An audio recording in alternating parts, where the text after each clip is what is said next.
one of you for this training. First of all, I want to thank the principal investigator for this project, Engineer Dr. Uzo Onya.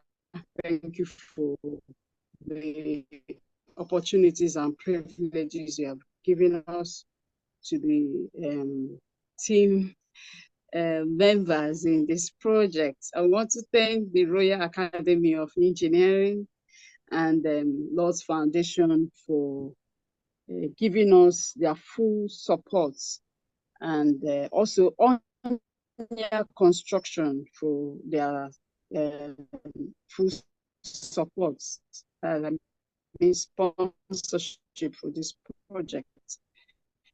Today, we are privileged to have an expert in the field of entrepreneurship and other fields by the name Engineer Oliver Uchechukwu Eze. Engineer Oliver Uchechukwu Eze is a fellow of the Nigerian Society of Engineers. He is someone that is results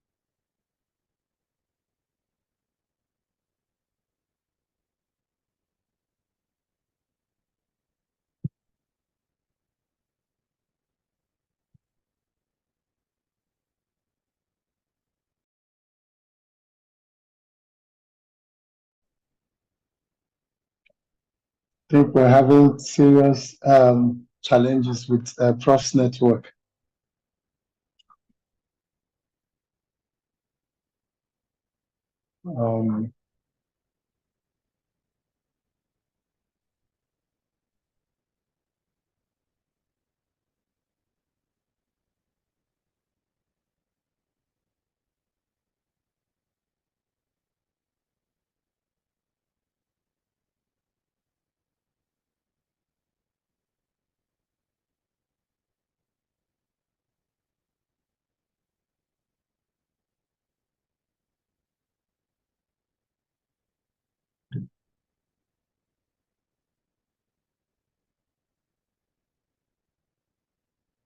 Engineer Oliver, are you there? Yes, please. I'm here. Okay, please. I think you can take over now while Prof sort up and probably introduce yourself. We're so sorry about. Well, I think she's having some network challenges.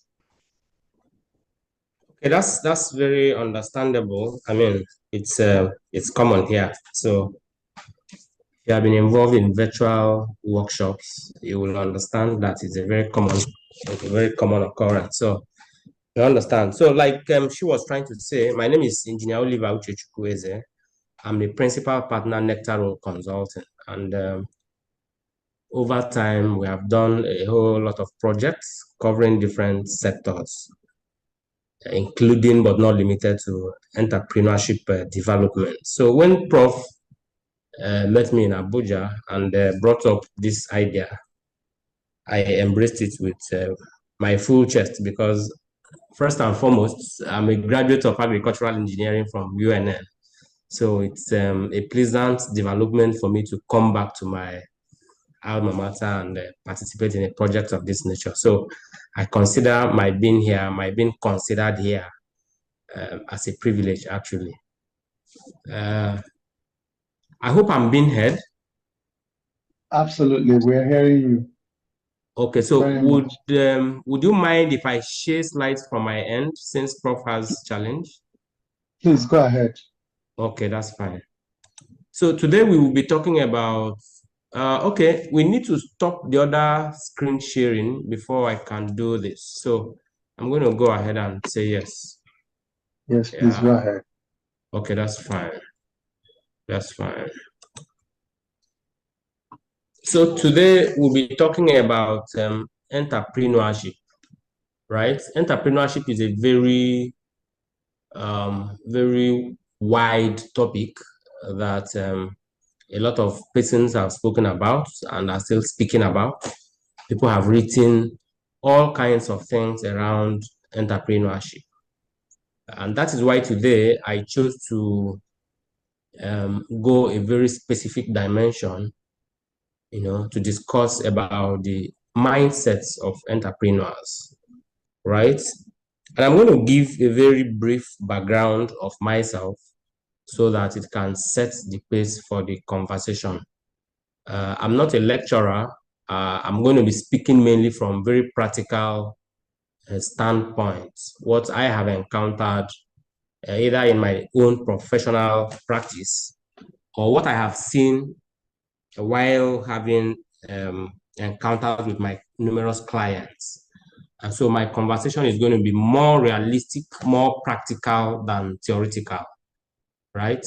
So like I said, I'm a graduate of fabric engineering from UNN after my graduation from the University of Nigeria and my compulsory 1 year service. I found myself in the bank, even as an engineering graduate.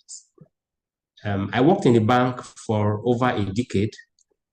And within my time in the bank, I discovered that I was mainly involved in rendering consultancy services, financial consultancy services to SMEs and even bigger businesses, and of course, individuals. And so I began to think that I can do this even outside the bank. Of course, as an engineer, I wasn't very, very, very comfortable, being a banker, sitting down one place to do routine jobs day in, day out. So I felt I had more to offer. I felt that my potentials were being underutilized in the system where I found myself. And so I began to think very wide. I began to think what next step I should take. So being a banker, I know I can't, or I didn't have the capacity to wake up and establish my own bank, of course, so because of what is involved. But I knew that I can also render the services I render right in the bank, even when I'm no more constrained to that system. And so I began to search for information. What do I do? What do I want? Where do I want to go? Which problem am I going to solve? Because within the time I was still in the bank, I discovered that a lot of small and medium enterprises had so much challenges. There was a lot of issues that they lacked the expertise to resolve. And as a trained banker then, I was able to offer solutions that worked for them. And so having acquired these skills, I told myself that even outside that circle, I can actually go ahead and render those services. And that is how my journey to management consulting started. So I started thinking, what do I do? How do I develop myself more so that I can render services that are of value and services that clients will be willing to pay for? Now, it was beyond my desire to leave a constrained system, to leave a closed box. It was also about, if I leave, what I'm going to give, will the recipients, will my potential clients value the services I was going to render to be able to give them that, courage to pay money for my services? And so I went out to develop myself. Of course, I did like 2 masters in different fields. Of course, one in engineering, and another one. I did so many certifications, engaged in a whole lot of personal development programs before I finally launched out and established my consulting firm, which is Nectarol Consulting.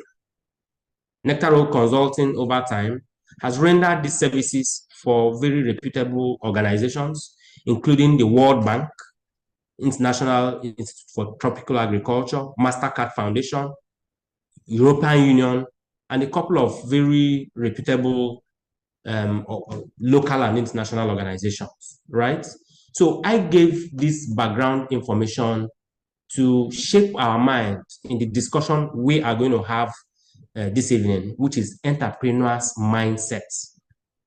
And so the driving force for me that made me to leave the banking system was the hunger to create value, and the fact that I had discovered that there is a gap, there was a chasm somewhere, there was a gap that needed to be filled, right?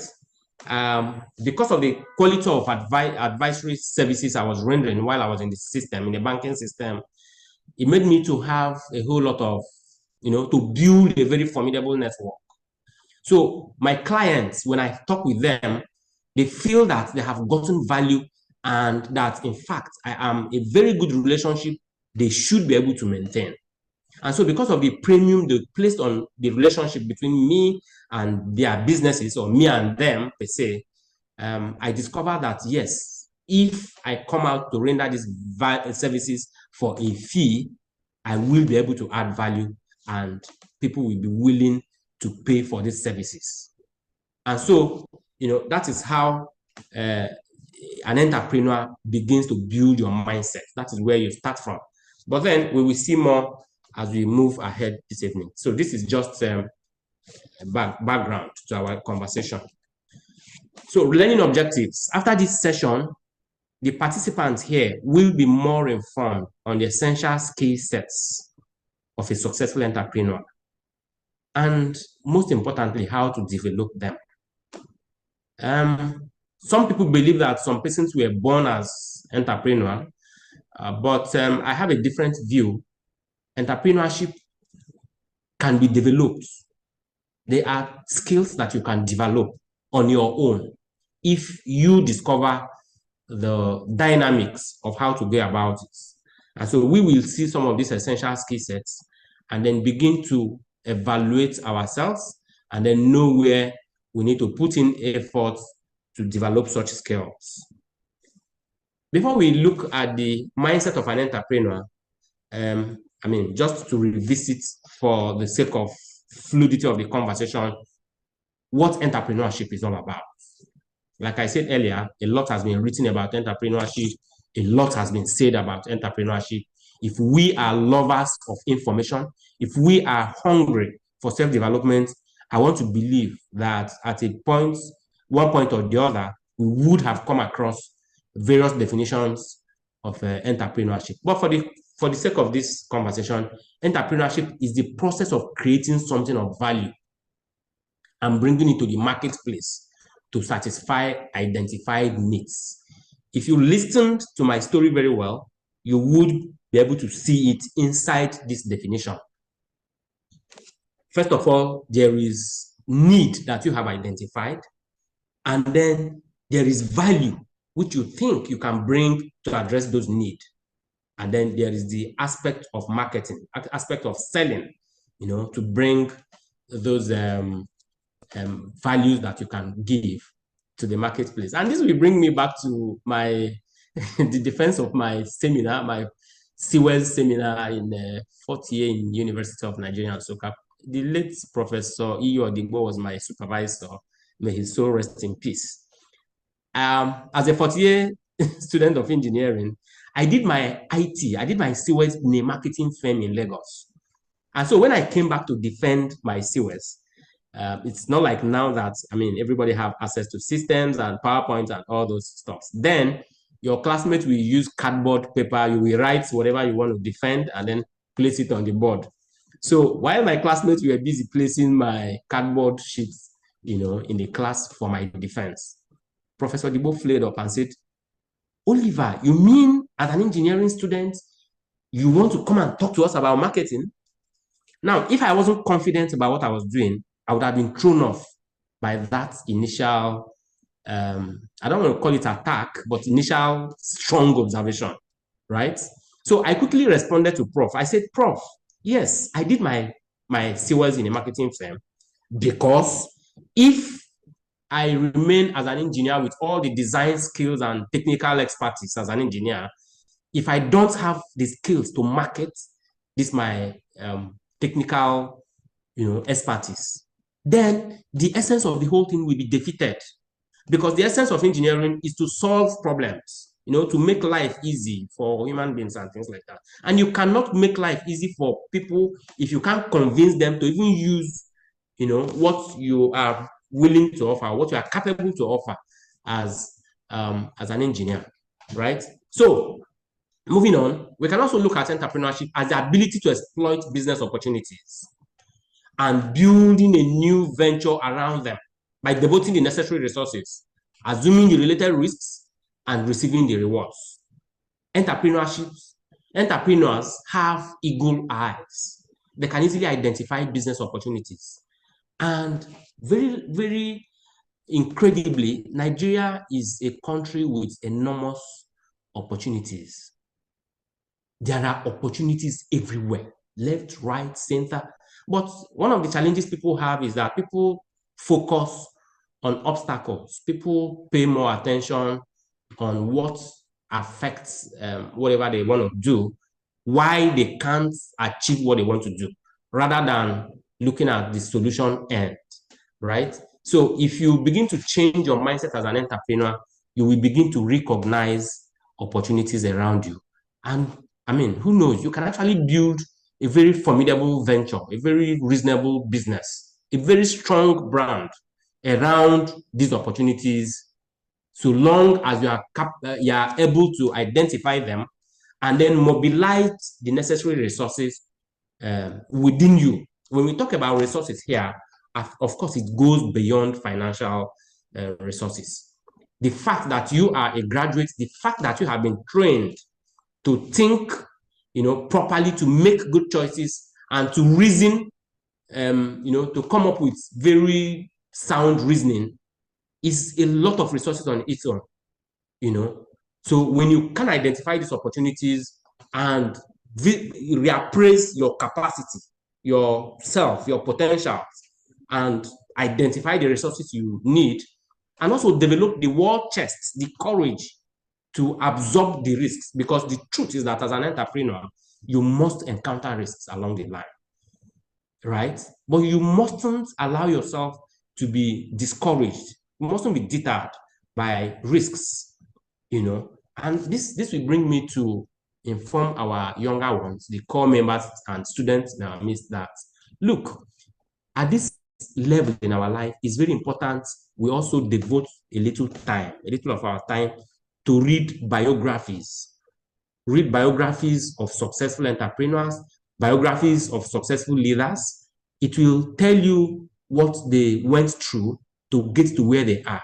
The Jeff Bezos of this world, the Mark Zuckerberg of this world, the Donald Trump, all the very successful businessmen, especially those that have, the Fortune 500 companies. A lot of them encountered all kinds of challenges along the line, but they never allowed those challenges, those risks, to deter them, to stop them from pursuing their dreams. So as entrepreneurs, you must be able to, confront risks, identify risks, and there are so many ways to handle risks. That's a story for another day. And then, of course, everybody, even those that have worked very hard and those that haven't worked or are not willing to work, are always very ready and available to enjoy rewards. So I don't need to talk about that so much. So what are the key takeaways from these few definitions? The key takeaways are, number one, as an entrepreneur, you must be aiming at creating something new of value. Creating something new of value. Or I can leave it at creating something of value, right? Number two, bringing the value to the marketplace. A lot of people have 1,000,001 ideas. Fantastic ideas. They can sit down and analyze and talk story from here to New York. But does these stories, these ideas, do they see the light of the day? That's a very big question. I know that the people I'm addressing this evening must have, at one point or the other, come up with some kind of ideas in their head. Fantastic ideas. And one of the mistakes we make is that when you come up with this kind of ideas, because we lack the courage, we can even go and begin to discuss with our friends and things like that. And if you, God help you, you tell somebody who is a serial entrepreneur and the person sees reasons why that idea, the person can just launch out and, use your idea to build a very solid brand. When the person have started succeeding, if you tell anybody that I'm the one that told that man about that thing, everybody will laugh at you because they want to think that you want to claim credit where it doesn't really, nobody will believe you. That's a fact. So number 3 takeaway from those definitions is meeting needs and exploiting opportunities. When you create something of value, definitely it is of value because it is meeting certain needs. And like I said, I want to be as practical as possible here. I think, to be on a safer side, let me use 25, 30 years ago in Nigeria, there was no pure water. Hello? 25, 30 years ago in Nigeria, I don't want to say 20 years because I'm not very sure, but at least I'm sure that between 25 to 30 years ago, there was no pure water. Perhaps we had ice water and all this kind of thing. But today, pure water is in every nook and cranny in Nigeria. And it took one head to think that, oh, if I do something like this, I think it might get patronage. I think I might be solving some kind of problem. I think I might be adding value, and people might be willing and ready to pay for it, right? That person that came up with that initiative identified that opportunity and was convinced that that opportunity will meet certain needs. And that is what she did. I understand is a woman from Ibadan or thereabout, right? So number 4, building a new venture around the value, needs, and opportunities. Today, there are so many brands of pure water. Pure water has become some sort of industry of its own, even creating employment for some low-income earners. You see people hawking these things and selling things and selling pure water here and there. And they are making a living out of it because that entrepreneur that thought about it has built a new value around that in needs and opportunities. Devoting the necessary scarce resources, moving and committing these resources. People are quick to think that when we talk about resources, we're just thinking about capital. Some people will tell you, no, I have 101 ideas in my head, fantastic ideas, but I don't have the capital. No, capital will not stop you. When I gave my background story at the introductory part of this conversation, I didn't mention money. If you recall very well, I didn't mention money. Yeah, some people might assume that, yes, I was working in the bank, therefore I had money. That is not completely true because the bank wasn't paying so much. And even the little they were paying, there was pressure on that money. And therefore, that money was not even part of my consideration for living. If you listen very well, what I prioritized is knowledge, to build myself, to develop myself, to be able to offer something of value that clients would be able to pay. So I want to urge us this evening that when you have entrepreneurship mindsets, you should not assume that you are restrained simply because you don't have 1 million, you don't have 10 million, you don't have 1 billion. No, yeah, of course, some ideas might require money, but not all ideas require money. And even those ideas that require money is actually not the most important factor to be considered. So when we talk about devoting the necessary scarce resources, we are talking about identifying the critical factors that you require to be able to develop your idea into a formidable brand, into a value-adding business or idea out there. Sometimes it requires knowledge. It requires some sort of collaborations, identifying critical stakeholders that you might be able to work with. There are people that when you bring a very fantastic idea to them and you are very clear about your idea, they might be willing to finance it. They might be willing to provide what you don't have. It's a matter of entering into a joint venture, coming up with MOU and things like that. And this brings me to the fact that one of the things we should begin to emphasize, thank God Prof is here, and some other academics are probably here. In our lecture series, in our classes to our students these days, we should begin to, even passively, mention emotional intelligence, because these are very critical factors that will lead to success in our life, in our career, in our life generally, right? I'm mentioning this now because when we talk about necessary resources to make our ideas come to fruition, network network is very, very important. And you can only have very good network if you are emotionally intelligent, if you have the social skills, requisite social skills to network. When you have a very good network, when you think of anything, you have somebody to call, you have somebody to talk to. Those are intangible assets that we must recognize and value as entrepreneurs. Then, assuming the necessary risks, the risks could be financial, it could be psychological, it could be social risks. As an entrepreneur, you must be willing to embrace risk when they occur. Sometimes you could lose money. Sometimes you could even you could be thinking so hard that you won't sleep. And I remember again, let me still give my example with myself. When I started my consulting firm, I resigned from the bank where I had steady monthly pay and things like that. My wife was just looking at me. She didn't even understand what I meant by I was doing consulting. Then my office was in the house. So I just used my laptop and be doing some kind of work, phone calls. And this woman was thinking, what is this guy doing? What is this? And of course, money wasn't coming. We weren't hungry, but then money wasn't coming. At least it was not as available as somehow it used to be when I was still in paid employment. I knew what was running in her mind, even though she didn't confront me, but I wasn't deterred. I continued what I was doing, developing myself, talking, marketing my services and reaching out and doing things like that. And when the firm started picking up and people make some kind of calls, I go for some kind of important meetings. Sometimes if I'm going, she will say she wants to follow me. I say, okay, madam, Maya, follow me. But if you go there, don't say you are my wife, or just carry laptop and come as if you are my secretary. When she will see the kind of conversations, she began to have a clear idea, clear understanding of what I'm doing, and things like that.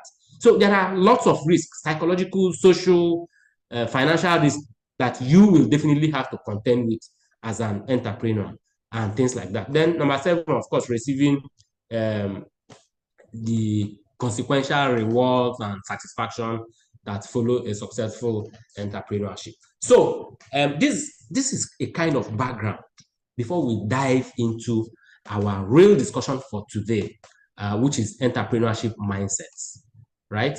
On the course of my conversation, I have already mentioned a few things that an entrepreneur must know to be able to prepare you to explore this very important aspect of business life. So the entrepreneurial mindset is a mindset that makes decisions and takes full responsibility for their outcomes.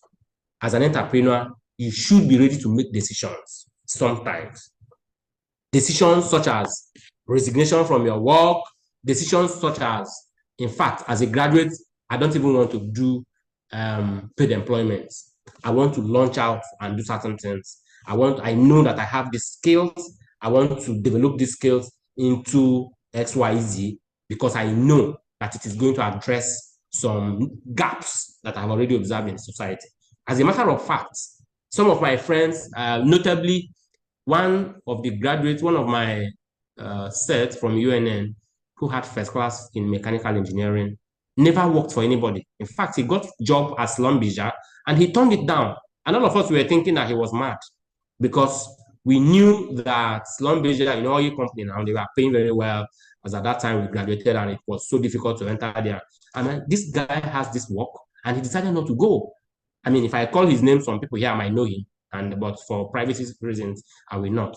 The young man, even though he graduated from mechanical engineering, went and started developing himself right from when he was 7. He started doing IT courses and building himself. And as of today, he has a very serious IT firm in Abuja that does contracts even for those his would have been employers. Do you understand? That is the mindset of an entrepreneur. He made that decision, even when the decision was not explainable to those looking at him from the outside, to some of us, his friends. probably even to his family members. He made the decision, as hard as that decision was. Now that he is doing well in his chosen career, of course, he is happy, and people around him can now understand why he made the decision he made at that time. But I want to assure you that as an entrepreneur, even if he had failed in his chosen venture, I'm sure he would have taken full responsibility. That is the mindset of an entrepreneur. So it is important to think like an entrepreneur in order to build any reasonable brand, in order to build any business that you think you can build. You must have that capacity to think that way, right? Entrepreneurs are very good at self-management. They are self-starting. What do we mean by self-starting? You would have the courage. You need to have the courage to start. A funny story about myself. But forgive me that I'm using myself to give this example, but at least I'm saying what I have undergone, and I'm saying what I know that happened. When I launched out to start my consulting journey, when I left the bank, right, I didn't even have a very robust understanding of what management consulting was all about. It is of recent that I began to understand how vast this field is, how very wide what we can do as management consultants, is. I have met lots of senior consultants. Okay, Prof is raising up your hand. Please go ahead. You have a question?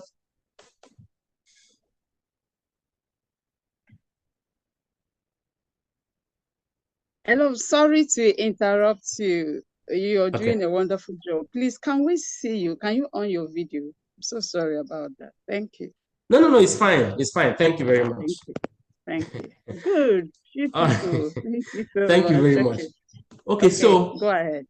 Okay, so I was saying that when I launched out to, leave the financial services sector to launch into my management consulting sector, I didn't have a very good understanding of what management consulting entails. But when I went into that sector, I began to see so many possibilities, so many things I can do, and I began to build the necessary networks.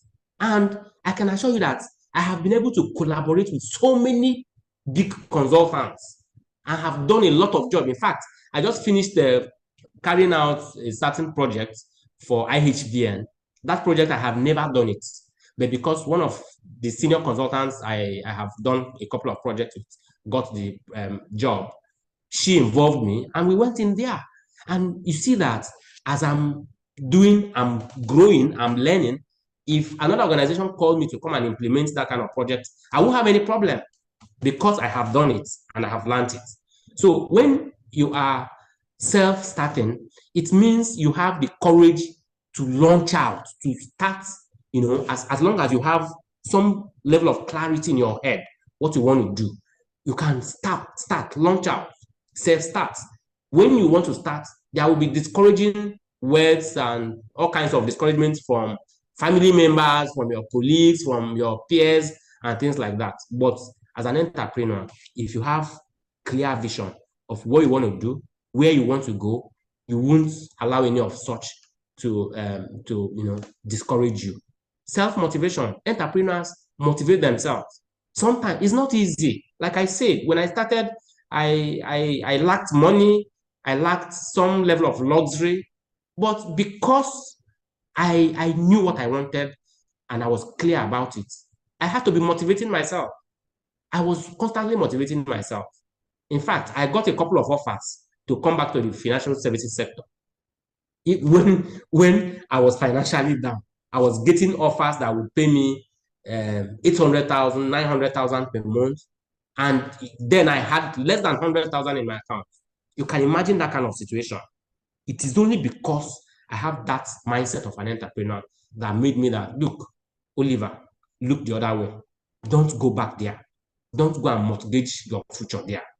I remained. And today, by the grace of God, I'm not there yet, but I think I'm very close to getting there, right? So you have to have self-drive, be self-confident, know yourself, be aware of yourself, know your limitations, know your potentials, know your capabilities, and then know what you need to do, where you need to develop yourself further, what you need to do to be a better person, what you need to do to be able to add value.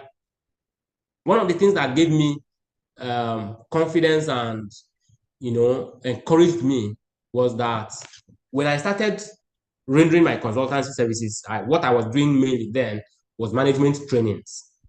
Those early days, I would go to offices in Abuja here, notably some private hotels, hospitals, and I would tell them that, sir, I want to see the director of human resources. And I will meet such man or woman and tell them that, look, I am a consultant and I want to offer some kind of trainings for your staff. If you can give me one Saturday, I will come and offer these trainings free of charge. Please, I'm not coming for you to pay me. I just want to, do this as a pro bono services. And a lot of them turned me down. They would look at me and say, who is this one? Where is this guy coming from? What is he talking about? No, please. We have somebody that trains our staff. I never budged. I continued. You tell me no here, I moved to the next organization, to the next, and then, of course, I still got a couple of chances to do what I came to offer. I remember a certain hotel allowed me to come and train their staff, and the owner was there looking and listening to know whether I'm going to talk rubbish to their staff or not, So when I had those opportunities, I give it my best. And you find out that at the end of the training, the owner even gave me money. I think 50,000 or something. Please use it and buy fuel. And I was encouraged and I kept going. So now, if I go to the next organization, I will now tell them I'm the one training so organization staff. And that is how I started. Now, the truth is that most of those organizations that were telling me no, as at that time when I started some 5-6 years ago, today, if they need my services, they won't be able to pay, and I won't even listen to them. And I won't listen to them not because I'm revenging what they did, no, but because the fact is that I have passed that level. I will give my mentees, I have a lot of mentees, I will tell my mentees, please go and deliver this training, go and handle this project, go and handle that project, because I have passed that. I know that if I give them my bills at the moment, they won't be able to pay. So I won't even have to waste my time trying to negotiate or whatever. I will just give one of my, either my staff or any of my mentees to go and handle. And that is how life is. That is evolution. I have evolved from begging them to them not being able to even afford my services. And that is entrepreneurs, right? So you need to be aware of yourself so that you can understand what you need to do to be able to deliver very valuable services when there is need. And you need to have self-control.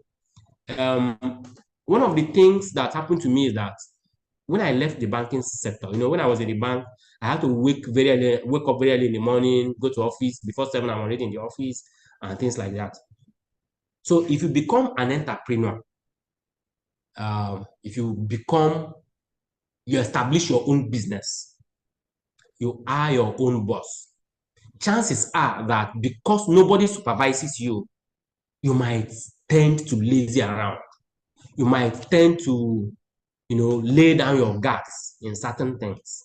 And that is where self-control would have to come in. Since I established my office, I told myself that I must go to work as early as possible every day. There are only very few occasions that maybe I walked into the night at home or something happened or, for very justifiable reasons. That is the only reason why I mustn't be seated in my office by 9. Now, what has that done to me? What it has done is that I am more productive. Even my staff come to time because they know our guy will come on time, definitely. And so anything I have on my desk, I handle them. So that tendency of, because there's nobody supervising you, and therefore you have all your time to yourself, and you might even lose focus of what you want to do and things like that, is likely to be there. It's very likely to be there. Before I had my office, I had a desk in my sitting room where I do my work. Once I wake up, I'll go and brush my teeth. I will dress well because of this kind of presentation. I will dress well and go and sit down on that desk. If I'm hungry, I will tell my people to give me food. I will go and eat as if I went for break if I'm in the office. After eating, I go back there. So to be an entrepreneur, one thing I have discovered is that you will actually work harder than if you were working for somebody. But it has to come from your head. Self-control. You must know what you want and you must put in the work. Put in that energy. Don't be discouraged. Even when what you are doing is not paying yet. Be consistent. Persevere. Someday it will pay. And if you lose your guts, if you lay down your guts, I'm sorry, your business is not going to go anywhere. So as an entrepreneur, self-control is very, very, very important. Right? Oh, my slide is hanging. Okay. Character. Character. This is something that our society is moving towards. Is it lacking now? Yes, dearth of morals. You know, with all the fraudsters driving big cars and spending money, deceiving people, a lot of younger people tend to look forward to becoming Yahoo boys or Yahoo girls and thinking that is how to make life work. No. As an entrepreneur, you must have some set of ethics.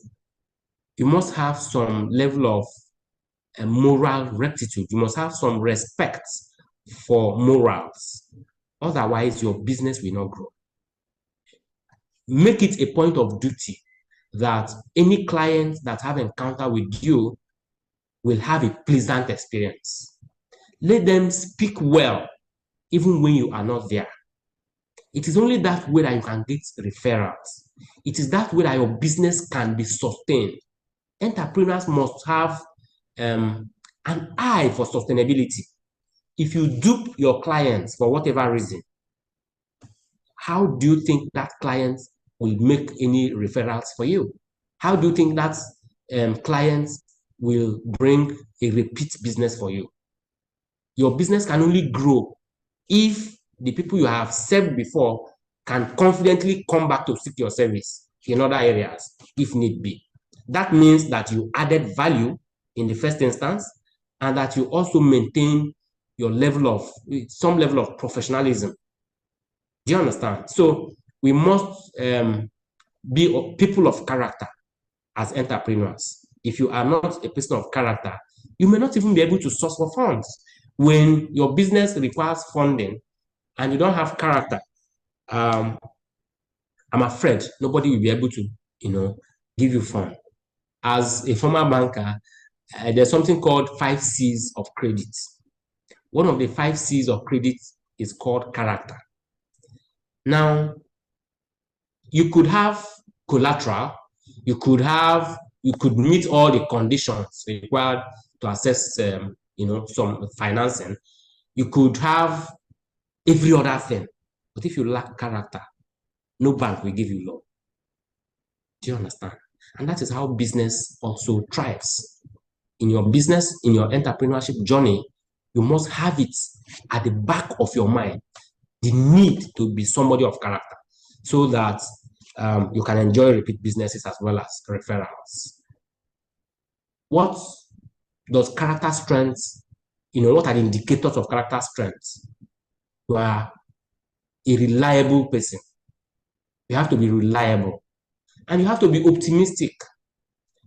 Be optimistic that notwithstanding that you are doing it right will definitely take you to your destination.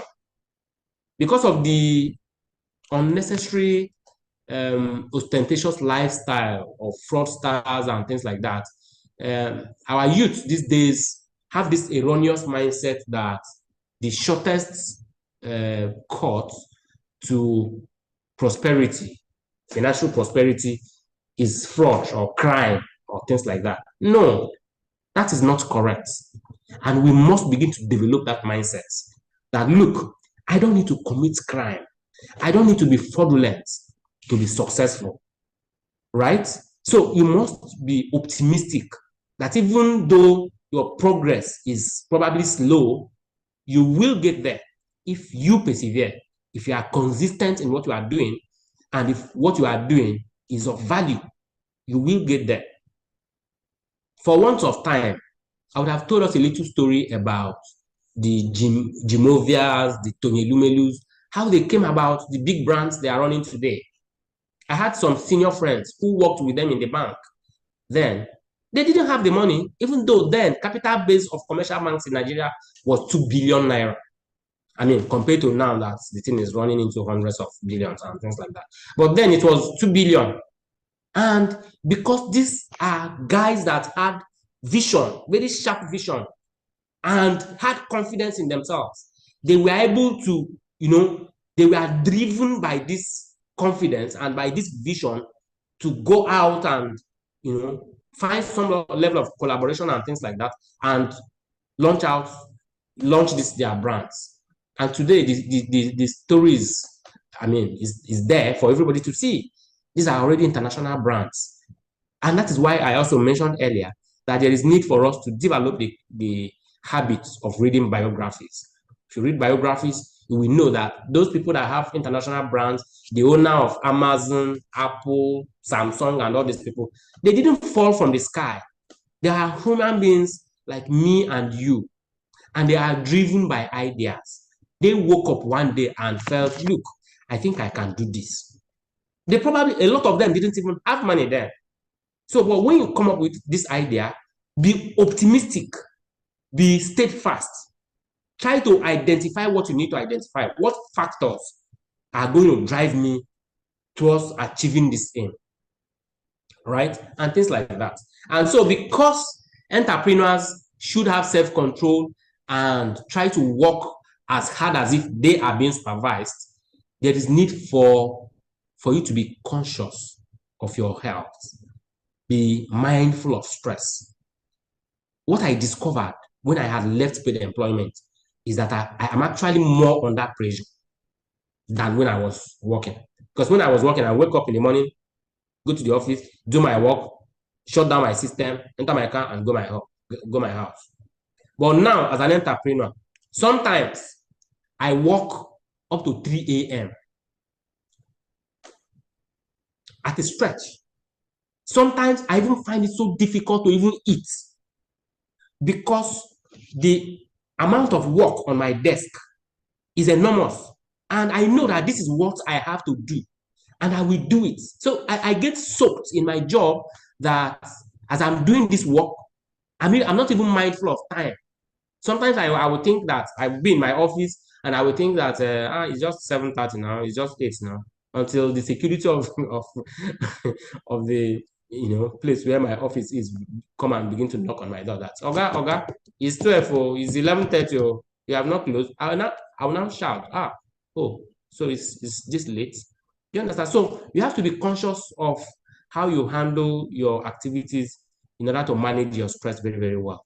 Entrepreneurs face criticisms. I have said it a couple of times here, that when you come up with one weird idea, family members, friends, and associates are likely to criticize it, right? When you even begin to market those ideas, even the people you thought are going to be your first line customers, your first line client, they might look at you as in, who is this one? I mentioned it here. I was offering to render my services free, and people rejected me. And I don't know what gave me that that level of optimism, or that's what prepared my mindset, that I took every rejection in good faith. When I tell you that, look, I would like to use one Saturday or any day of your choice, even if it is during your meeting, to provide 20-30 minutes training for your staff for free. I said, no, we don't want. We have consultant that trains us. I said, okay, no problem. I will shake it off and move on. It doesn't discourage me from, going to the next potential clients to approach them and talk to them. And sometimes I will talk to 10 clients and 1 or 2 will give me the opportunity. And mark my word, when I was rendering these services free, I'm not telling them to pay me, yet they rejected me. If you want to go into entrepreneurship, you must be bold enough to handle rejection with your chest. You must be courageous to entertain rejection, because definitely it will come. It will definitely come. If you deceive yourself that you are not going to be rejected because you think you are too good at what you do, you are not being exactly very truthful. And so you should expect rejection, you should expect criticism, you should expect some form of resistance, and your ability to overcome will define your brand. You will wake up at the end of the day, like I'm telling my own story today. You wake up at the end of the day and tell your story that when I started this thing, people laughed at me. And when people criticize your services or your products, take the feedback seriously. Go back, look at what you are doing, juxtapose what you are doing with their ideas, their criticism, and see if their criticism is aimed at making you a better person or making your product a better product. Those are very vital things that we must consider. I have mentioned resilience, resistance. You have to persevere. There is no two way about it. You have to persevere. And as entrepreneurs, we must begin to develop management thinking. Don't think that your business is small. Therefore, you have to do some things anyhow. When your business grows, you begin to structure it very, very well. No. You have to develop management thinking from the beginning. Be creative. Yes, as a budding business or as a budding entrepreneur, you are going to serve a lot of responsibilities at the start. You are the CEO, you are probably the accountant, the procurement officer, you are everything. But even at that starting level, keep proper records so that you know that when I need anything from this department, for my procurement, like me, I have Excel sheet on my system. Anything I'm buying for my office, I record it there. The date, what I procured, the amount, and remarks where necessary. What I'm spending for my family, separate. Do you understand? So you have to be that creative. And you have to also be creative in the kind of services you want to render, the kind of product you want to build. You have to be creative. It's not because somebody is doing XYZ, somebody is doing pure water already, you too, you want to do pure water, but maybe you want to put your own in a black nylon. I mean, after all, they say we should go and be entrepreneurs. Let me let me start, packaging some pure water in a black nylon. Creativity should tell you that people, would be more confident to take your water if they can see it through a transparent nylon that, look, this water appears to be pure, even if it is not pure. But when it is in a black nylon, obviously it's hiding probably its impurity or something like that. So you have to be creative. Then you have to have global vision. You are starting a small business. Who told you that your customers are only in Enugu? Or who told you that your customers should only be Nigerians? When you are starting anything, your business, your services, you must start it with the mindset that, look, this is a global brand. This, what I am starting, is a global brand. When I started my consulting journey, I didn't immediately foresee that World Bank is going to engage my services. Do you understand? But then it came. I didn't envision immediately that, in fact, as soon as it came, that MasterCard Foundation, US, is going to engage my services. That Ernst & Young will be looking for somebody to do entrepreneurship development in some northern state in Nigeria, and they will be writing me mail. If I didn't have global vision, I would have prepared my business to be a local champion. Maybe those days I was working from hotel to hospital to train them, I would have restricted my preparedness to, local businesses. But no, I didn't do that. Immediately I started this, I started looking at what are the relevant certifications nationally and internationally for consultants. I started Googling the profile of notable consultants, globally. Consultants in America, consultants in Europe, consultants in Asia. Who are the foremost consultants? What do they know? What can they do? What are they doing? What is, making them tick? I had to look at these things and began to position myself in that light, right? So we must have global vision.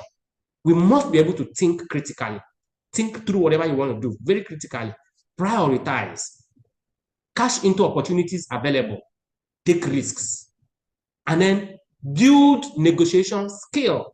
Very, very important. Negotiation skill is so important that I had to go to I went to Poland last year to take a course in negotiation. And these things are more important than we think. When I started my journey, I ran into a hitch. And the hitch is that customers will now come and say, consultant, I want you to come and look at my organization, assess my organization, and carry out restructuring. I've been investing money into this business, and every time I just keep putting money, I'm not seeing any returns. I want you as a consultant to look at this organization and advise me accordingly. You know what the problem was? I didn't know what to charge. So I was wondering, how do I bill my services? Yes, I understand what this client wants me to do, and I can do it, but how much will I tell him to pay? If I say X amount, this man may run, or this client may run, he may think that I'm too expensive. Then if I say like this, maybe he may think I don't even know what I'm doing, that I'm too cheap. So I started talking to consultants, to senior people in the field. And you know what they told me? In fact, I went to read a book written by the man considered the father of consulting, Peter Drucker. His book, Principles of Management. In chapter 1, he answered all my questions. Principles of Management by Peter Drucker. He said, as consultant, your fee is anything you call. However you price your services is what your fee is. There is no formula for calculating your fees and things like that. And you know what? There are clients that when you charge them small, they'll say, no, he doesn't know what he's doing. And things like that. And the truth is that the work we do as consultants is intellectually tasking. So if you go and charge, let's say, 5 million for some kind of job, you may think you have charged well. By the time you dive into the work and you keep sleepless nights for 2 weeks non-stop, you will discover that you have really shot yourself on the leg. And so I am saying that as entrepreneurs, you should be able to have very good negotiation skills. And negotiation skills does not just apply to pricing of your services or your product. It also will help you to network, to build reasonable collaborations, to build necessary network that will help your business to grow. Adaptability. You must be adaptable. If you are not adaptable, what happened to Kodak will happen to you. If you are not adaptable, what happened to all the what do they call those things? Disk. That disk they used to put in laptop will happen to you. You know, so in your business, in your services, in your entrepreneurship journey, you must be adaptable. You must constantly do trend analysis and know where your chosen field is going. If you are to manufacture phone, where is the next destination of phones? What is going to happen in 10 years to come? Which area are the big brands, researching about now? Where are they moving to? For instance, you are a vehicle manufacturer like Innoson, like the Nord Motion, and you are busy building petrol PMS, using cars that use PMS. It means you are not thinking, because now we are beginning to, we are in energy transition phase where CNG, electric vehicles and things like that are beginning to take over the space. So if you are still researching and designing cars that are not moving in this line, you are making a mistake. And that is adaptability. Then you have to strategize. Strategy is the vehicle that will deliver your results. Strategy is the how of your business, the how of your idea. Now I have an idea. I want to start building an aeroplane. How? How do you want to do that? How would you go about it? The answer to that how is your strategy. You have to be organized from the beginning. If you don't do these things while starting your business, they will come back to haunt you when your business starts growing as an entrepreneur. And so some of these things are the things you must start doing, even when you have 0 clients. Be organized. My Mondays are for production, or my Mondays are for strategy meeting. My Mondays is for thinking of my brand. How do I design my brand? This, that, this, and that. Organize yourself. Effective delegation. When you begin to grow, you delegate well, horizontally, vertically, and otherwise. Do you understand? When my wife didn't understand exactly what I was going to do, what I was doing as a consultant, you know what I did? I didn't have to start explaining to her, Madam, this is what I want to do. No. I said, so when I want to do some work, I would say, Madam, help me do this. Madam, help me do that. I mean, there are systems. I will give her a laptop. Madam, use your laptop, see what you will do for me. While she was doing it, she was understanding. And I'm building, capacities around me. Effective delegation, very, very important. You have to be motivational. You have to motivate yourself, motivate your team, motivate even your clients. Like we said earlier, whatever services you want to render, whatever product you want to launch out as an entrepreneur must be problem solving. It must be of value. If your services or your product does not add any value, nobody will buy. Even if they make the mistake of buying, they won't repeat that patronage, and your business will not grow. You have to develop the ability to sell. Your marketing skills must be top-notch. When I started, I think this camera is not doing me justice.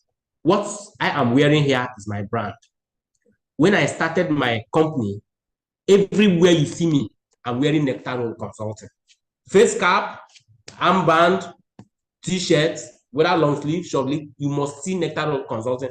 I kept every other cloth I had. It began to create noise any second where I am. Hey, okay, what's this? What's the meaning of NRC? I will explain, and it becomes an avenue to market. So NRC is Nectar Consulting. We do XYZ. I was so proud of it. It was all over me. Anywhere I was going, I don't care whether they would say this man has only one cloth. I didn't care. I had to market my brand. And something happened. The first day I went for CIPM meeting in Abuja. CIPM is Chartered Institute of Personnel Management. The first day I went for that meeting, just a few people knew me. And while I was talking with the people that knows me at the end of the meeting, one of them, there are other people that I don't know and that doesn't know me in that group where we were talking. One of them said, this is the CEO of Nectar Consulting. The way they shouted, the people that don't know me, the way they shouted, hey, Nectar, so is this guy is the Nectar. My dear brothers and sisters, I was shocked. Why was I shocked?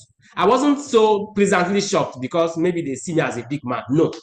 But I was shocked that my brand has traveled ahead of me. I was very happy with myself.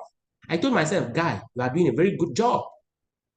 Now, the image of my brand is not commensurate to the amount of money in my pockets. But I didn't care.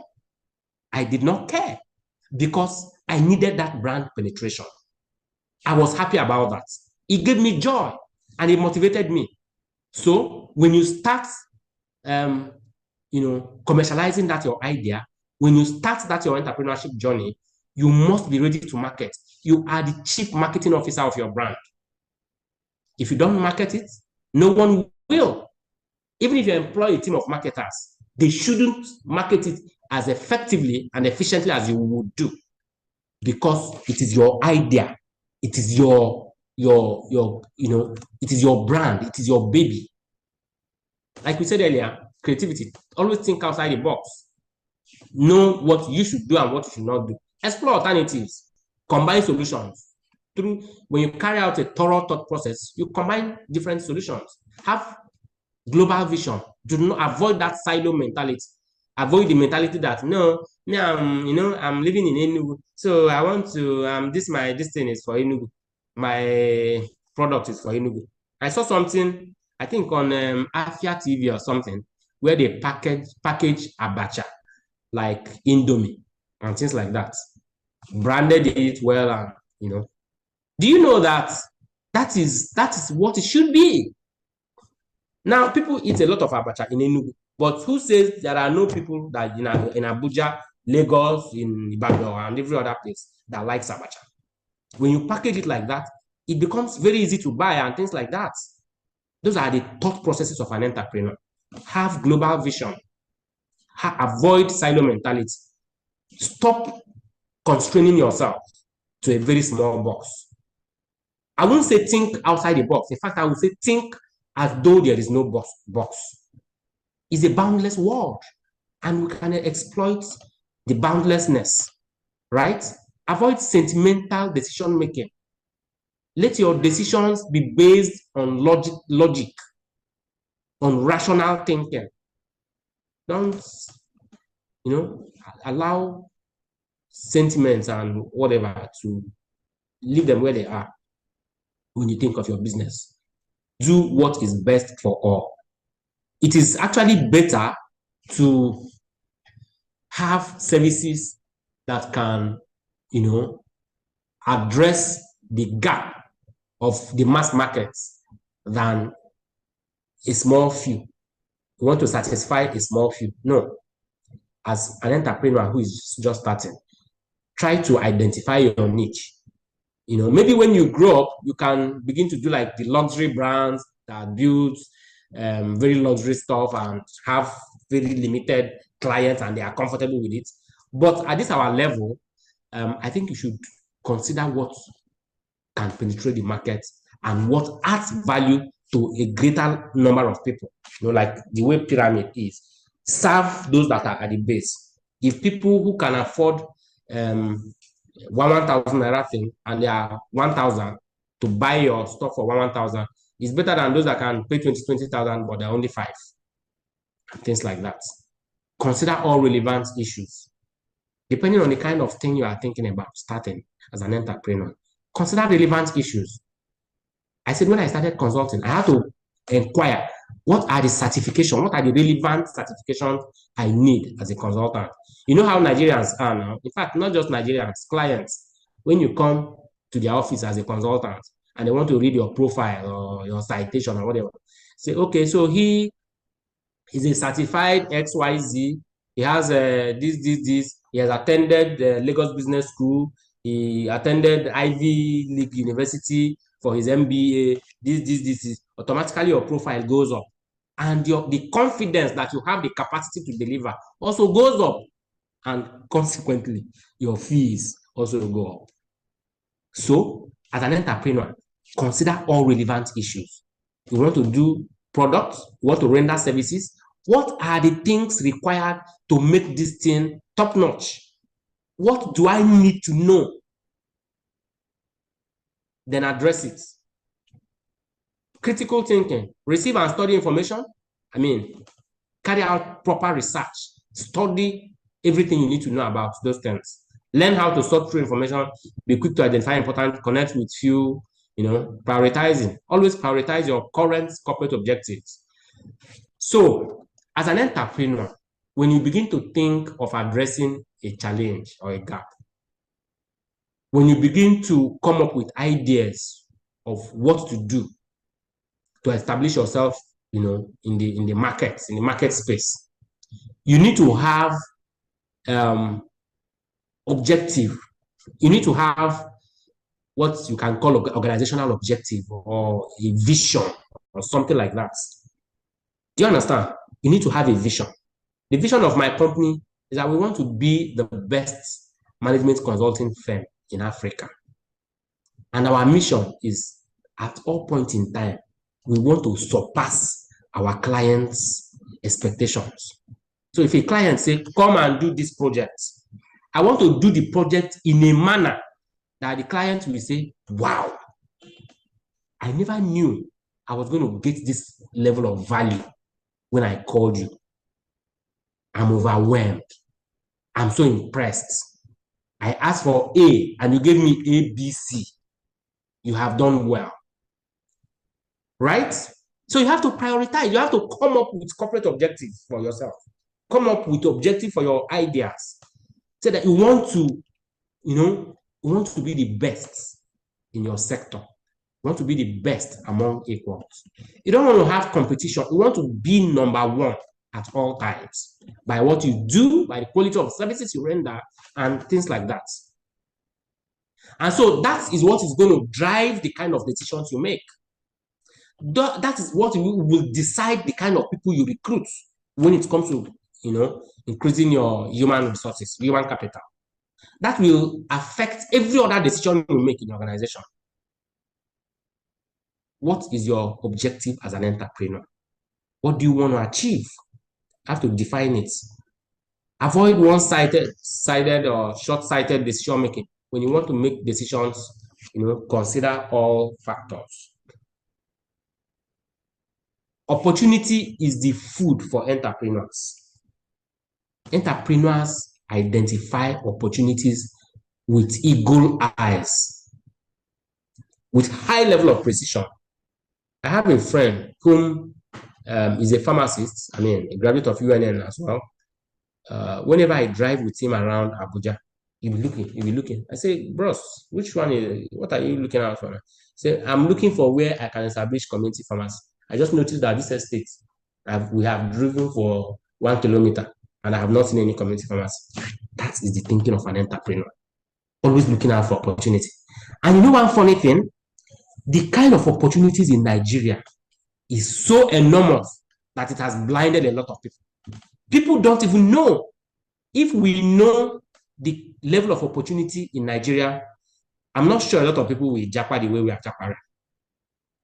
Last year, first quarter 2023, I consulted for Federal Ministry of Interior. I rendered a certain consultancy services for them. And one of the times we had meetings with the permanent secretary, Dr. ML Belgore, he was telling me that if I know the number of people who want Nigerian citizenship, Chinese, Americans, and so on and so forth, every now they were pressurizing. And that gave me opportunity to even understand how difficult it is for people of other nationalities to become citizens of Nigeria. These people were pushing and doing all kinds of things, pressing all kinds of buttons to become citizens. And the man told me that now, if you move around Abuja or some of these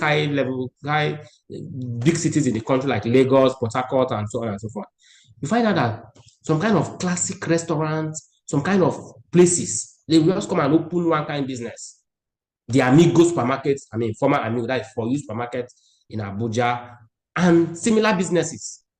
The way they cash out from these places is not achievable almost anywhere else in the world. These are opportunities, fantastic opportunities. But a lot of people in Nigeria, a lot of Nigerians don't see these things or they don't recognize it. I'm just giving an example with these ones, restaurants, supermarkets, and all those kind of things. There are so many other things that people can do because we have population. And somehow, somewhere, I don't know as of now, but somehow, somewhere, Nigerians have even purchasing power. When a Nigeria wants something, the person will do everything to get it, irrespective of inflation and all kinds of things. So these are opportunities that entrepreneurs must be able to recognize and find a way of addressing them. Risk taking, we have spoken about this.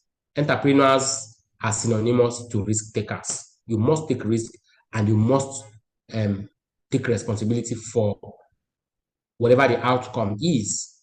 Adaptability, don't be rigid or dogmatic. Be flexible and cooperative. Learn how to study trend analysis in your chosen path, and then make the most of the situation, right? Convert your vision to reality. Always have an action plan. Be a doer, not a talker. I've mentioned earlier that a lot of people have 1,000,001 ideas in their head, but they are not self-starters. They don't have the mindsets of entrepreneurs. They don't want to stand up and do it. They keep analyzing and crossing T's and dotting I's until the examiner has left with the with the answer sheets, and and they are still sitting down trying to correct their whatever. Some people say that too much analysis causes paralysis. I mean, I don't know whatever that means, but then be a doer, not a talker. That is how to know a fantastic entrepreneur. Practice effective and efficient, and sequencing. Practice effective time management. Use all resources prudently. Use technology effectively, and things like that. Organize yourself well to help you as an entrepreneur. Effective delegation. I've talked about all these things, right? 5 whys. Cost effect analysis. Customers, that's acronym, CATWO, stands for customers, actors, transformation process, worldview, owner, environment, and things like that. These are things you consider as a problem solver. So, as an entrepreneur, when you begin to think of addressing a problem, bridging a gap, you ask certain questions. Why this?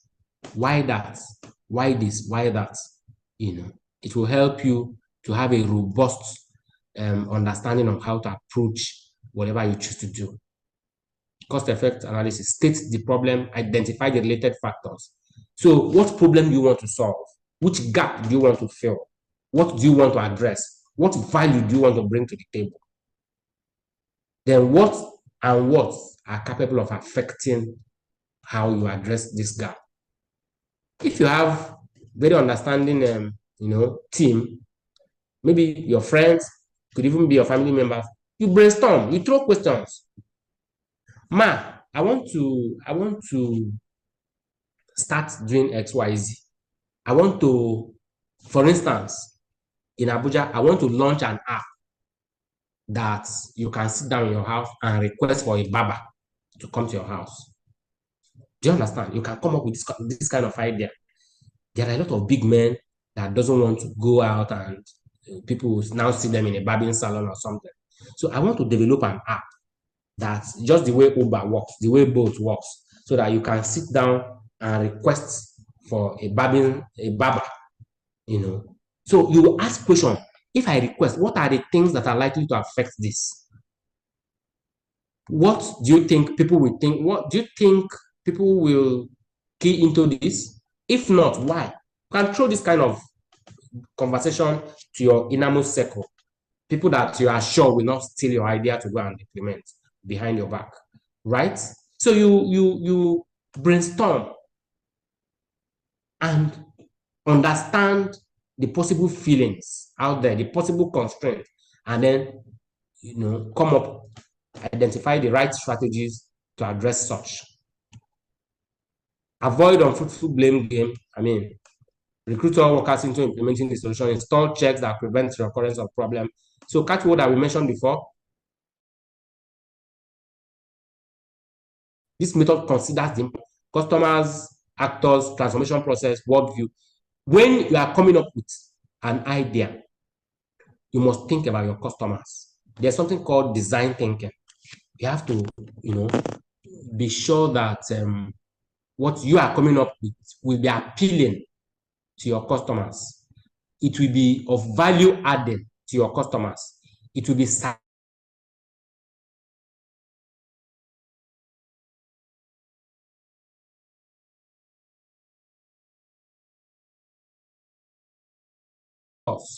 Are there people rendering similar services? Are there people that regulate what you want to do? For instance, you want to produce mango fruit juice. You know that you consider things like NAFDAC, you consider things like, regulatory agencies. So it is not just about your possible competitors or your clients. There are other stakeholders that might have one form of influence or the other in what you want to do. Then transformation process. How would this business happen in the next, if I start, assuming every other factor is okay as at today, if I start, what is likely to be the fate of this in the next 1 year? in the next 2 years, in the next 5 years, in the next 10 years, right? What is the world view of people? Following the example of the mobile Baba app that I mentioned, if you live in a place like Abuja or maybe northern part of the country, that people don't want you to enter their compound or to see their wives and things like that. What is the world? What is the value? What are the dominant values of maybe your customers?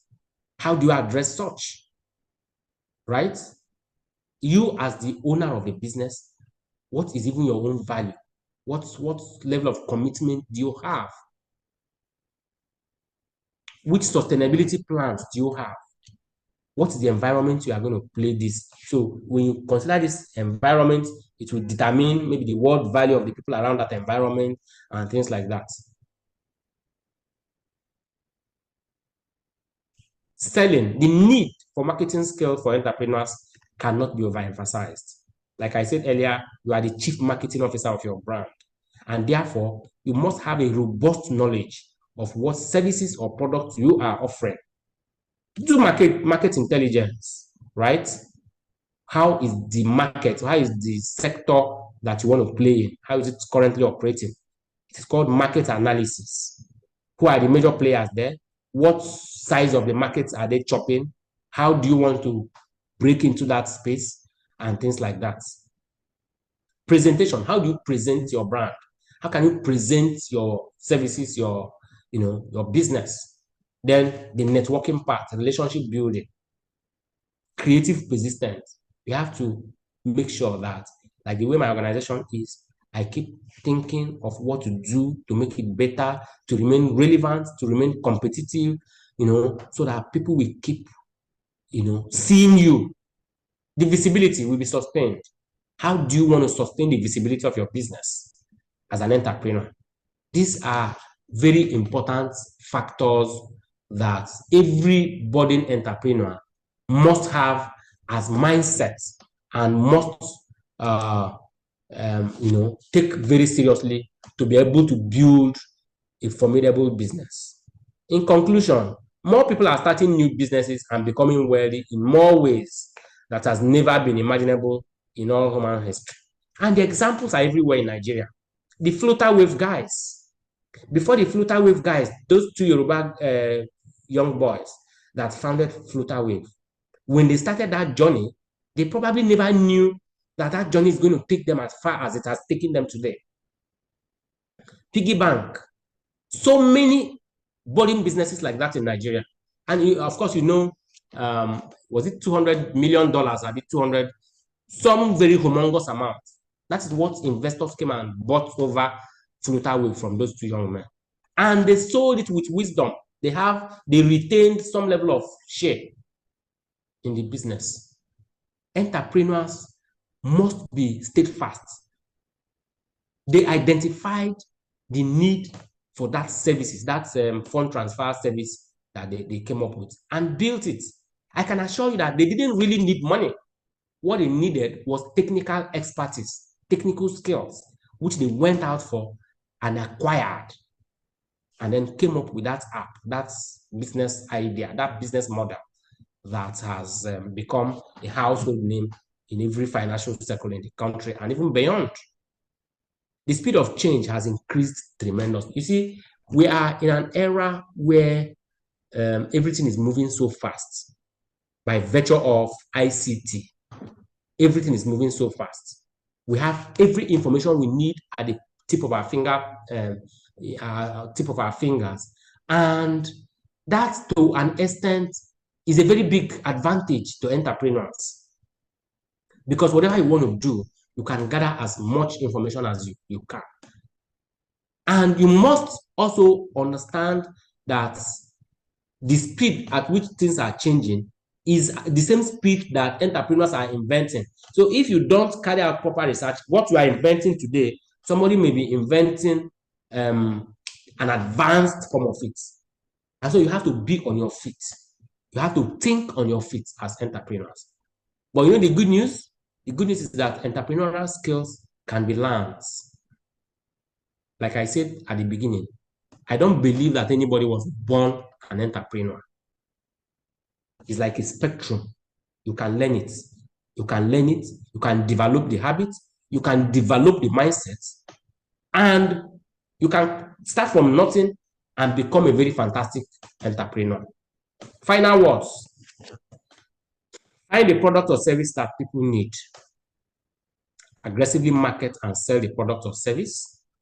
Learn how to manage, administer, and account for your income and expenses. There's something showing in this part of the slide. Spend wisely. Maybe some other time we could talk about financial management by entrepreneurs. Because when you start your small gig as an entrepreneur, chances are that you can mix up your finances to the extent that at the end of the day, you won't even know whether what you are doing is actually profitable or not. The fact that you are selling your product and seeing plenty money in your pockets on your account does not exactly translate to profitability. But like I said, we'll leave that for another day. So you learn to manage, administer, and account for your income and expenses. Entrepreneurship is a time-tested way to create wealth. In fact, the wealthiest people the world over are entrepreneurs. The Dangotes of this world, the Zuckerberg, the Jeff Bezos, these are all entrepreneurs at different levels. It involves creating something of value. And like I said, when I encourage you to read biographies, these people you hear about today all started from somewhere. Don't be deceived by the fact that they are billionaires of global repute today. They didn't just start as billionaires. They started from somewhere and remained, consistent. They persevered. They went through series of risks, through series of challenges. They conquered these challenges, remained, tenacious to their vision, did the right things, crossed their T's and dotted their I's, and continued to move. And today, they are where they are because they remained on the track. An entrepreneur has the ability to identify customer needs, satisfy the need, and make profits. Distinguished ladies and gentlemen, I would like to thank you for listening.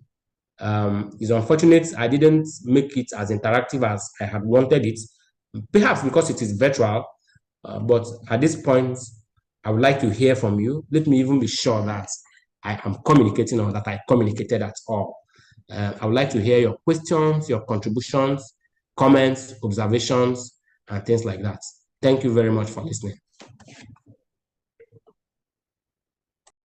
Wow, thank you so much. Thank you, my esteemed fellow of the Nigerian Society of Engineers. You have done a very good job to this topic. I didn't really want it to end. It's just quite robust. There's so much we have learned. So it's question time. Please, to the participants, your comments, your questions are needed now. So feel free. You can drop at the chat box. You can raise your hand, so we can quickly conclude this section. Thank you. So questions is ready, or comments?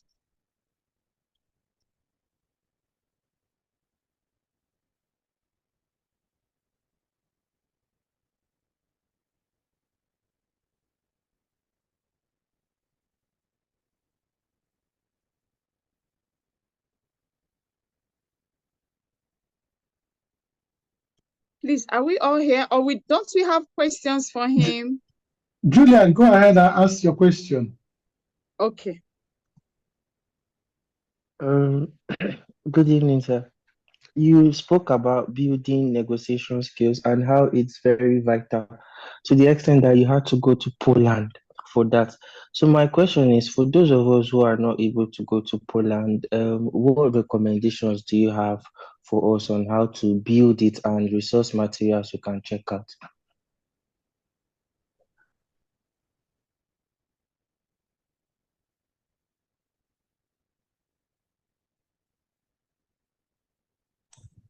Okay, thank you very much, Julian. Well, negotiation skills trainings are not done only in Poland, right? Like I mentioned towards the ending of this presentation, we are at an age where information is readily available at our fingertips. There are a lot of online courses, online platforms where you can take courses on any subject at all.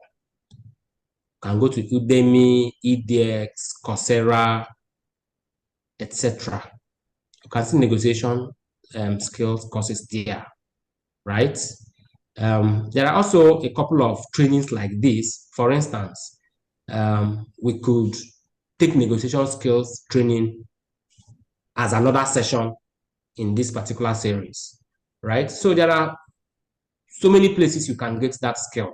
There are so many places you can take courses regarding anything, not necessarily traveling abroad or whatever. So yeah, the information is available at your fingertips, anywhere, everywhere. I don't know if that addresses your concern. Thank you.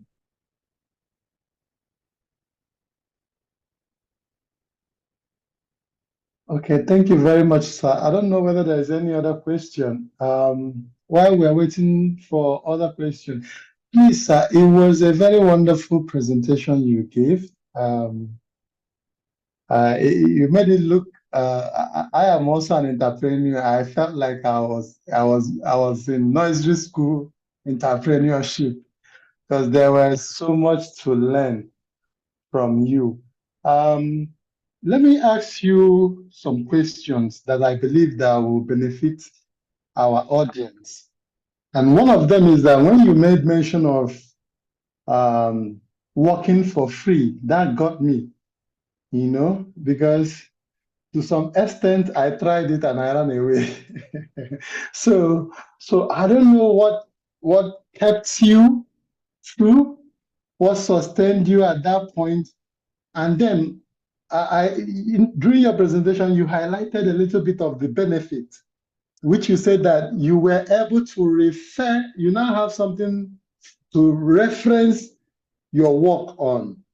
And I picked that. Please, can you elaborate on that a little bit more so that our audience, because outside the numbers that are here, many of them will still watch this later, so that our audience will learn and develop that capacity, no matter how tough it is, to learn to do volunteer for work and get that necessary experience that because nobody will give you their business to toy with or to learn with if you don't make impact into the environment. Thank you. You're most welcome, Chris. Okay, Uzo, you're most welcome, Uzo. So yes, that's a very important one. And I would say this in response. Number one of the things that pushed me to do that is that I had developed myself to the extent that I had enormous confidence in my ability to deliver. So in a nutshell, I was prepared for the services I was going to render. So because I was so confident, that confidence drove me to these clients. Now, it is me who know my capacity at that time. They don't know my capacity. And like you said, nobody would give you his business or her business to toy with. So what I wanted is just a platform where I can show people what I can do. Because I knew that if I got that platform, I was going to move from there. And then the twin side of it is, the other side of it is delayed gratification. Delayed gratification. I knew that I was going somewhere and I was willing to wait. I was willing to buy time to get there. I knew it was going to be a process and I was willing to follow through the process. And so that's knowledge, that willingness to go through the process was part of what sustained me through that period. Now, what happened? At a point, Teachers Registration Council of Nigeria had ESCO meeting. One of them, one of the hotels I approached told the chairman about me. And they said, okay, let them invite me to their ESCO meeting. Let me make a presentation to their ESCO meeting. I want us to listen very attentively. They held a meeting in Abuja. There were 12 of them in that executive committee meeting. And they told me to come and talk to them on investment in modern business environment, something like that. I can't remember that topic again, but I think it's something like that. Investment in modern business environment. Then I was, I was a neophyte in consulting, and I was very hungry to prove to the world that, look, I can do it. So I put in a lot of work and I prepared my presentation. I went to that ESCO meeting and I dazzled them. They were so impressed. It was for free. At the end of the presentation, they gave me jollof rice to eat and gave me 10,000 naira in an envelope. I pocketed the 10,000. 2 days after that presentation, they called me that their representatives are coming for their annual conference in Abuja, and they are coming from all over the 36 states of the Federation. And they wanted me to make that presentation again to this larger house now. They say, how much are they going to pay me? Then I mentioned that I had challenges with pricing. I told them 250,000. They say, no, it's too much. Well, what am I doing? It's just a 1 hour presentation. I say, okay, how much are you putting? They gave me 150,000. And for those that know Abuja, I went to Dennis Hotel in Aminu Kano Crescent in Wuse 2, where representatives from 36 states of the Federation plus FCT, they were over 160 in that hall. A professor was invited to make a presentation to them on another topic. So I was the second speaker. The professor, finished his presentation, and I walked up to the stage. They introduced me, claps, and all those things. And I started doing justice to the topic again. That was my first major presentation for an audience like that. What I did is that when I was going there, I went with a cameraman, a private cameraman. The cameraman took me picture from all angles, getting the audience, getting me and everything. And I used it to market my brand like it was no man's business. So after that encounter, it was no more an inexperienced consultant coming to approach you, because I had profile. Now, remember where I started from. They invited me to their ESCO meeting to make presentation free. I drove my car, once my fuel went there, I ate rice and I got 10,000. But most importantly, it provided an opportunity for me to do the bigger presentation where I gathered a lot of pictures, and I started selling out from that time. So those are the benefits of that pro bono services I was willing to render from the beginning, But I was able to do that because by that time I was prepared. It was only me. It's me that know myself now. It's only me that knew I can handle it.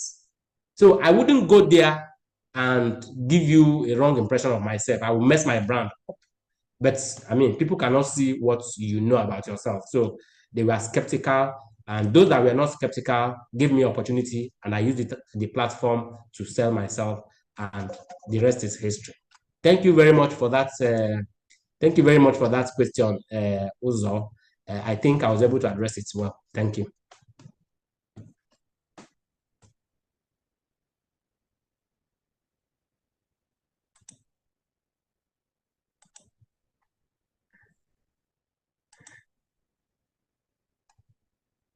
Thank you so much. Thank you so much, Engineer Oliver. Any other questions from him?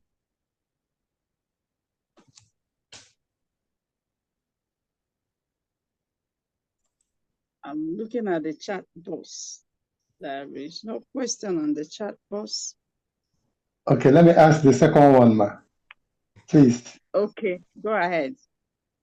Thank you.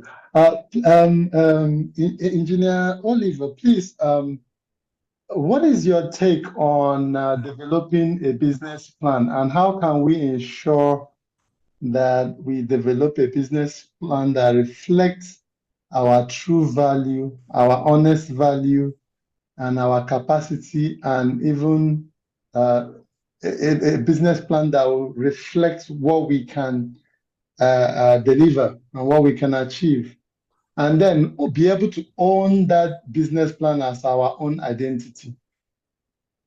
Because we were told that business plan is the constitution of the business or something like that, but you will know better than me. Sure, definitely it is.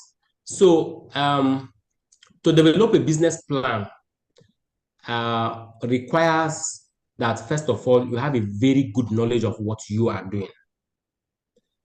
As consultants, a couple of times, in fact, all the time, businesses approach us to do business plans for them. Well, we take it because it is our work, but we can't do your business plan without you. We must have very good interaction with you to do a business plan for you, because your business is your business, not my business. And you know your business, you know what you do, and you know what you want to do. Now, business plans have different aims. The commonest aim is for financing, the source for funding. The contract I did for IITA in 2022, 2021, 2022 was to train young farmers for them, over 1,000 of them, on how to build their business plan and source for funds.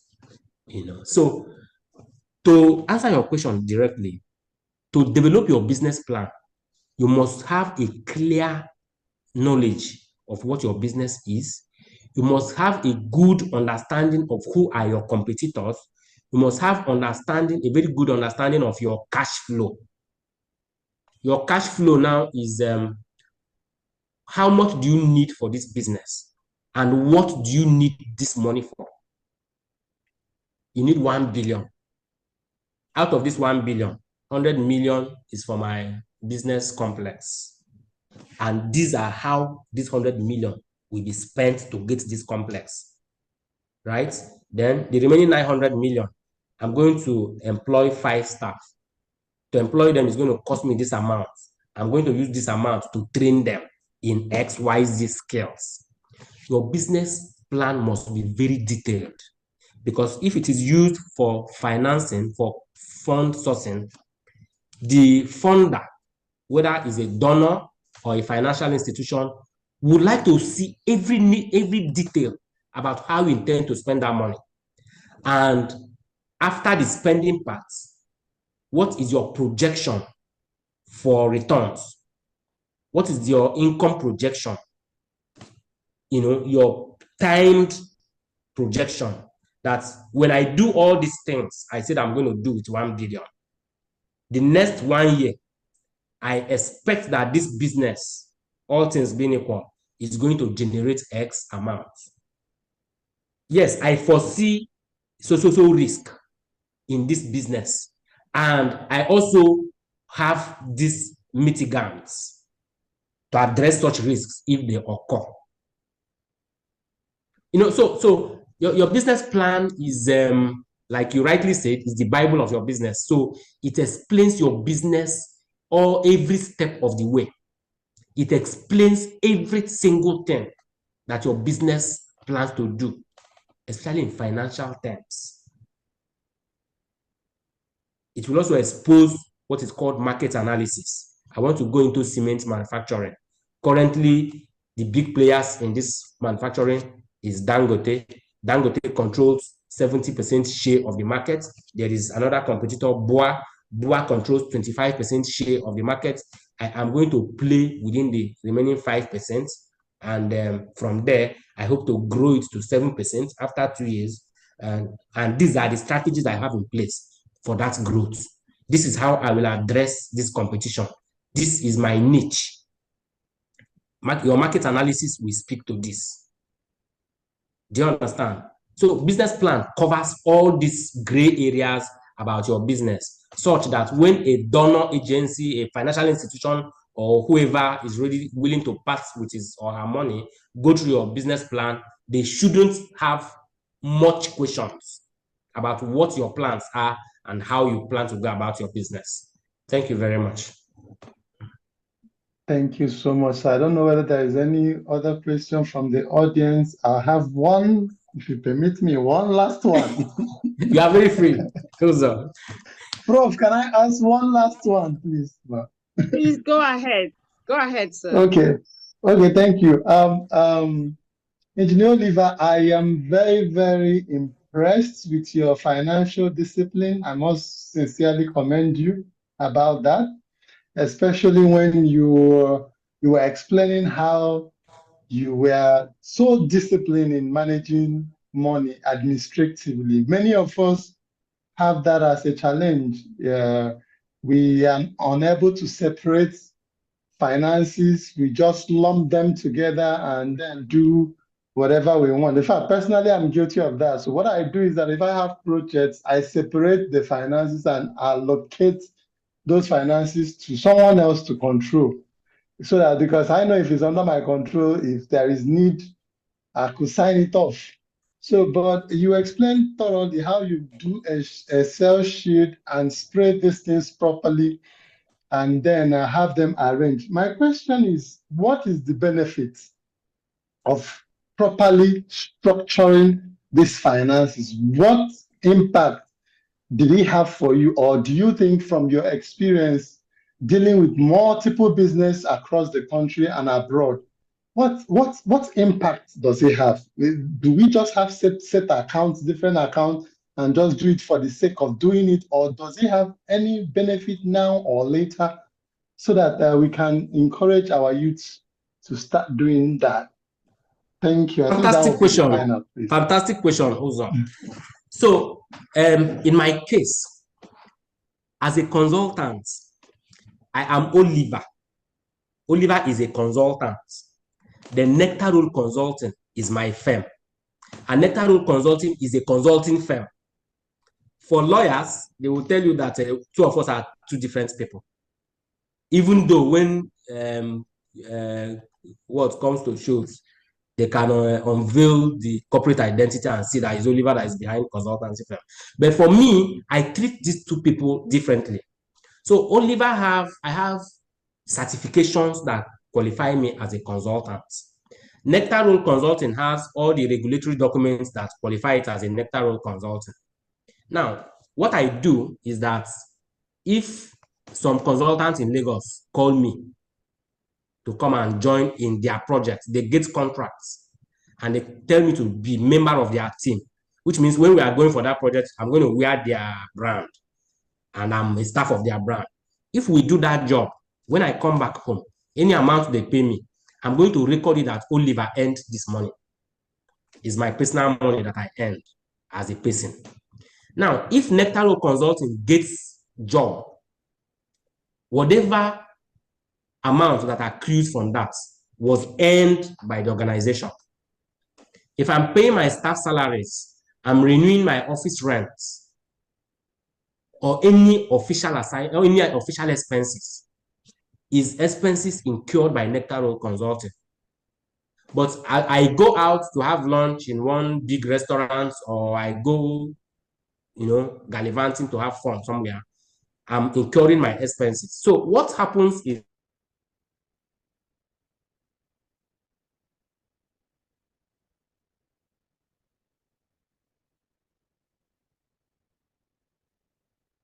sometimes they said, Oga, we have been doing a lot of job. We need to review our salary. I gave them this lecture. I told them that, look, when you see me go to Lagos to go and do projects, it's not the company that is doing the project is not for the company. Don't think that the money I earn as a person was earned by this organization. You are working for this organization, you are not working for me. Come, everybody, accountants, bring out all the documents. How many jobs has this organization done in this year under review? Do you understand? So we look at it from that angle. And that helps me to track these things separately. Of course, somehow, somewhere, at the end of the day, all of them are probably Oliver's money. But for accountability's sake and for growth's sake, if I want to change my office furniture, I want to buy some things, I'm dipping hand in my company account. I'm not doing my personal listing. If my wife says, honey, I need a XYZ amount, I want to give that money from my personal account. And even on my personal account, I have an Excel sheet because I started this in 2021, that anytime I spend amount, I give myself some benchmark. If I spend this kind of money, I must record it there. Do you know that the first year, when I saw the expenses I did as a person in 1 year, I began to wonder, where did I get this money? How could I have spent this amount of money? So that was my 2021. That's the first year I did that. So because of this question, how did I get this money? Where did this money come from? In 2022, I improved the Excel sheet and included income column. So any amount of a certain benchmark that enters my hand, I record it there. And so at the end of the year, every year, I will look at my expenses and I will see this is what eats my money most. For instance, data or fueling of my car or wanting. And then I begin to query that line of, that line of expenses. Is it worth it? If this line of expenses is taking 70% of my expenses, why? Why is it taking that much? Is it justifiable? Should I continue to toe that line? Do I need to make adjustments and things like that? So this thing gives you a very clear financial picture of what you are doing, and it will definitely help you in decision making when it comes to financial management. Thank you very much. Thank you so much, sir. Prof, over to you, ma. Wow. Awesome. Can you hear me? Thank you. Thank you. I'm sure all the participants, everyone can attest that Engineer Oliver has done a good job on this topic. Can you hear me? Yes, we can hear you, Prof. And so, on behalf of the Engineering Express, every member of the team, my PI here, that's Dr. Uzo, and the sponsors, Royal Academy and Loans Foundation, On Your Construction, and NYC that is collaborating with us, and you, because for you to, bring out your time. I know this, if we are to pay, we may not be able to pay you, but this is your way of giving back to your country. We really appreciate you. Thank you so much. If you have need, we will definitely bring you on board again. And I know you will grant us that wish. Thank you. Thank you. To the participants, thank you for being here. It was so interesting. You see the number we started with, apart from maybe those of us that logged in with 1 or 2 devices, that the other one we had to exit with 1. Everybody was just glued to you, listening and learning and soaking the knowledge. We are grateful. We are grateful. So we'll look forward to another yet an inspiring training section by next week. So we encourage the participant, please, there is a Google form there for attendance. Make sure you fill the form. I think I will pass the ball now to my PI, Dr. Uzo, so you can say the final word and wrap up this section. Thank you. Thank you so much, ma. Thank you. I think you've said the final words already. I will only use the opportunity again to thank Engineer Oliver Uchechukwu. I'm looking forward to being inducted as a fellow of Nigerian Society of Engineers like you in the nearest future. And thank you. I hope I have learned something that will help me take that step, that bold step. So thank you, sir. It was very impactful. We were well educated this evening. God will bless you for us. Definitely we will engage you in the nearest future, because obviously the participants also raised that when they were telling you about negotiation and some of that other things that you will help us with. So thank you. Please, anytime we call, like as Prof said, please kindly listen to us and assist us. Our goal is to make sure that we don't produce engineers that are looking for job anymore. We want to be able to graduate engineers that have intentions. Okay, before this effort, we want to do this by the grace of God, catch as much corpus as we can, and then start going into universities, final years, 4 years, and start engaging from that early. So the goal is to make sure that we develop youths that have the capacity to come out and fight for themselves economically. So thank you, and God will bless all of us that are putting in 1 or 2 efforts to see this ambition come into fruition. So God bless you, sir. I salute you. Thank you very much. So let me say just one thing based on what you have mentioned. For the core members in the House, there is a committee that the president of the Nigeria Society of Engineers formed, just 5 of us. I'm a member of that committee, and the committee is to help Nigerian engineers gain requisite engineering knowledge, especially starting from the NYSC. This committee is working together with Coren as well as the DG of NYSC. I don't know if any NYSC staff is here.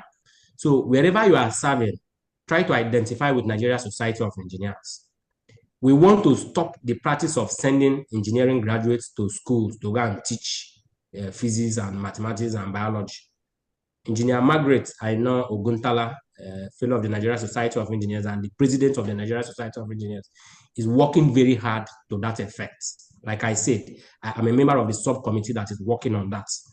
And very, very soon, very soon, you will begin to see the effects. So it's important that you develop your skills, be an entrepreneur. I mean, develop your skills so that if you find yourself in an engineering organization, you will become an asset to that organization, and you will be able to show that through the kind of skills you display, right?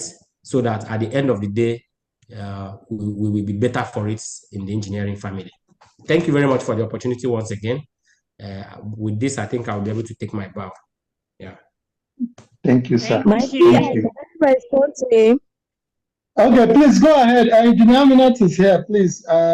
Before you go, Engineer Oliver, FNSE, please wait for Engineer Minat to respond to you, I think, in support of what you said. Yeah, thank you. Engineer Minat, you have the floor, please. Okay, good evening, my PI, sir. Good evening, my Prof, ma. Good evening, everyone in the house. Good evening, Engineer Oliver Eze. My name is Engineer Aminat Umar Mohammed. I am an engineer and I am also a member of this project. It's very heartwarming to know that the present president is making effort. That's the person of Engineer Margaret Oguntala, is making efforts towards seeing that the core members are posted to only engineering firms. But I do not know, sir, if we can get to know what your terms of references are, we may be able to save you a lot of problems, because we've been working on this for quite a while. If